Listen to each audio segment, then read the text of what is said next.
ਸਤਿ ਸ੍ਰੀ ਅਕਾਲ ਜੀ। ਅੱਜ ਮੈਂ ਸਾਰੀ ਦੁਨੀਆ ਤੋਂ ਪਿੱਛੇ ਰਹਿ ਗਿਆ ਸਿਰਫ ਆਪਣੇ ਯਾਰ ਕਰਕੇ। ਜੇ ਮੈਂ 2025 ਚ ਇਹਦਾ ਖੇੜਾ ਛੱਡਤਾ ਹੁੰਦਾ ਨਾ ਤੇ ਅੱਜ ਮੈਂ ਰਿਕਸ਼ਾ ਨਾ ਚਲਾਉਂਦਾ, ਵੱਡਾ ਬਿਜ਼ਨਸ ਜਾਂ ਫਿਲਮਾਂ ਚ ਆਉਂਦਾ ਮੈਂ।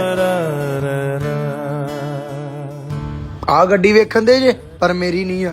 ਮੇਰੀ ਵੀ ਹੁੰਦੀ, ਉਹਨਾਂ ਕੰਜਰਾਂ ਦਾ ਖੇੜਾ 2025 ਚ ਛੱਡਤਾ ਹੁੰਦਾ ਨਾ ਤੇ ਮੇਰੀ ਵੀ ਗੱਡੀ ਹੁੰਦੀ। 2025 ਚ ਜਦੋਂ ਲੋਕੀ ਫੋਨ ਤੇ ਗੇਮਾਂ ਖੇਡਦੇ ਸੀ, ਉਦੋਂ ਮੈਂ ਤੇ ਮੇਰਾ ਯਾਰ ਲੋਕਾਂ ਦੀਆਂ ਗੇਮਾਂ ਪਾਉਂਦੇ ਹਾਂ। ਅੱਜ ਸਮੇਂ ਨੇ ਵੇਖ ਲਓ ਸਾਡੀ ਗੇਮ ਪਾਤੀ।